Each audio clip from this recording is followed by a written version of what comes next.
আমরা বলতে চাই পয়লা বৈশাখ দিয়ে তারেক রহমানের হযরত উপাধি দেওয়া হোক। পয়লা বৈশাখ মানে তারেক রহমান, অবশ্যই তারেক রহমান। এই পয়লা বৈশাখ তারেক রহমানের উৎসর্গ করে দেওয়া উচিত সারা বাংলাদেশের মানুষকে। আমরা বলতে চাই পয়লা বৈশাখ দিয়ে তারেক রহমানের হযরত উপাধি দেওয়া হোক। পয়লা বৈশাখ মানে তারেক রহমান, অবশ্যই তারেক রহমান। এই পয়লা বৈশাখ তারেক রহমানের উৎসর্গ করে দেওয়া উচিত সারা বাংলাদেশের মানুষ। কি তেলটা মারতাছে দেখছেন, তেল মারায় বাঙালি আসলে অনেক ওস্তাদ। তবে এখানে পুরোটা বললে ভালো হতো না, যেমন হযরত মাওলানা তারেক রহমান, এটা বললে তো ভালো হতো, তাই না?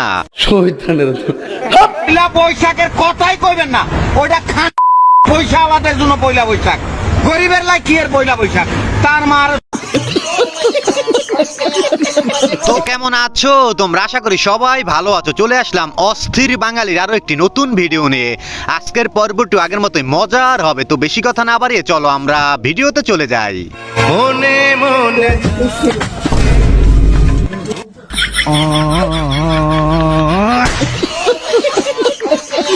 পর যখন দুষ্ট জিন ভর করে, তার পারলে আমার দুষ্ট বান্ধবীর অবস্থা দেখেন। খুলে রাখ, আমি খুলতেই ধরে রেখে খুলে রাখ। প্যাকেটটা একটু দেখো তো।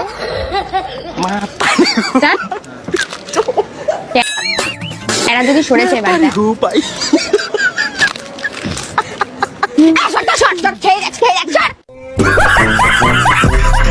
কি অস্থির ন্যাকামি রে ভাই, তার অবস্থা দেখে মনে হইতেছে সব দুষ্ট জিন তার উপরেই ভর করছে, তাকে কেউ পাবনায় দিয়ে সরে ভাই।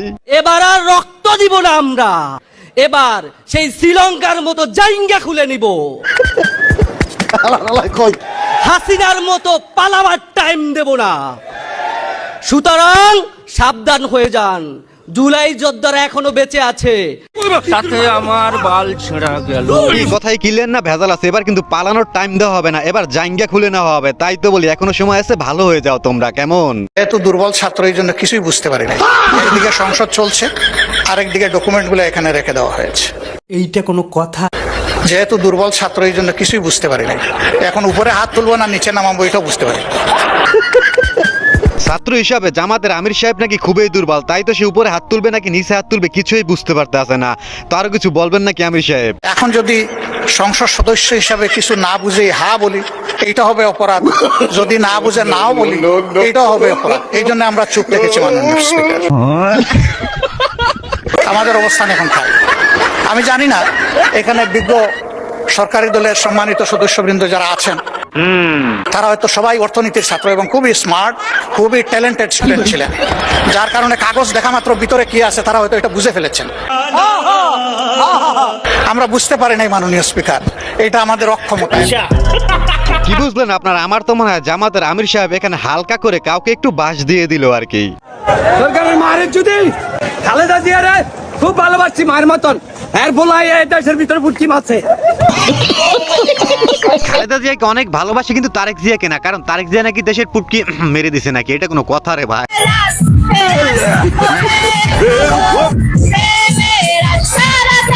एक बार धोखा खा चुका हूँ, কি বলবো, যাই হোক नहीं खाऊंगा। पहचाना मुझे?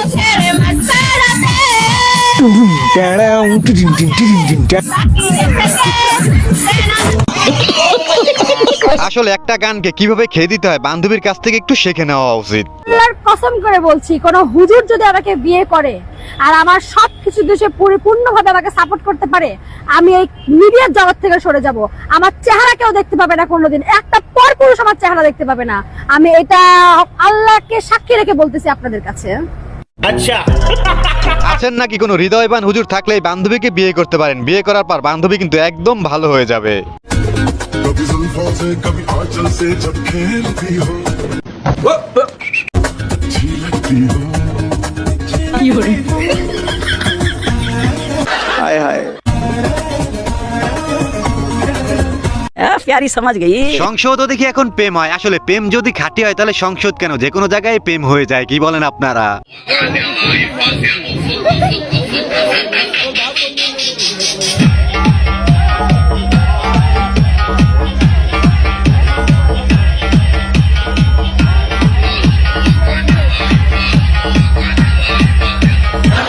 হায় হায়। তেমন কিছু না, মিউজিক শুনে বান্ধবী আর নিজেকে কন্ট্রোল করতে পারলো না। তোমার বন্ধুকে বুঝাবা বন্ধু, ভালোই ভালোই বিয়ে কর, কট খেয়ে বিয়ে করলে কিন্তু জীবনটা বরবাদ হয়ে যাবে। এই যে দুষ্ট বন্ধুরা, তোমাদেরকে বলছি কট খেয়ে বিয়ে করলে কিন্তু তোমাদের জীবন পুরাই তেনা তেনা হয়ে যাবে, তাই কট খাওয়ার আগেই বিয়ে করে নাও, কেমন?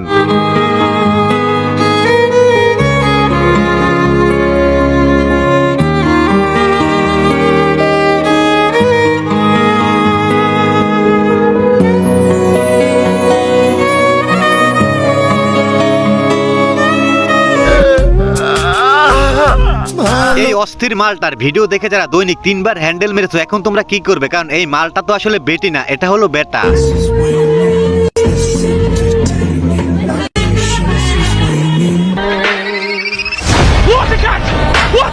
ইয়েস, এটা 2026 বিপিএল এর সেরা ক্যাচ, এটা নিয়ে কারো কোনো সন্দেহ নাই।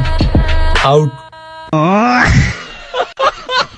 যে যাই বলেন না কেন ভাই, বান্ধবী ক্যাচটা কিন্তু আসলে সেই ধরেছে। আমার মনে হয় বান্ধবী খেলাধুলায় বেশ ভালোই পারদর্শী। আমাদের বিয়ে হয়নি এখন।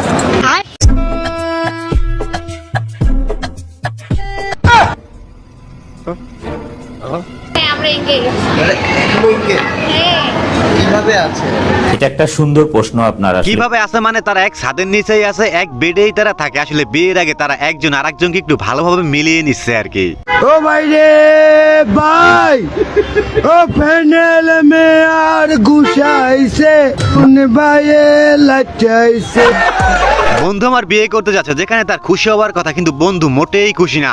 আমার মনে হয় বন্ধুর ইচ্ছার বিরুদ্ধে তার বাপ মা তাকে বিয়ে করাচ্ছে। কেসটা তুমি ধরেই ফেলেছো। মামা, আপনার কেমন বউ পছন্দ? সুন্দর বউ, সুশীল বউ, ঘরোয়া বউ? অন্যজনের বউ। এইটা কোনো কথা বলেন তো আপনারা? একটা ছেলে পছন্দ করে তার বউ হবে সুন্দরী, আর এই বন্ধু তো পুরাই উল্টা, সে পছন্দ করে অন্যের বউকে। আমি আসলে কাউকে ফেরাবো না, আমি হচ্ছে একসাথে 10টা কচি ছেলে পালতে পারবো। এখন ছোট্ট একটা অনুরোধ, আপনি যদি এই চ্যানেলে প্রথমবারের মতো ভিডিও দেখে থাকেন তাহলে চ্যানেলটি সাবস্ক্রাইব করে আমাদের সাথেই থাকবেন।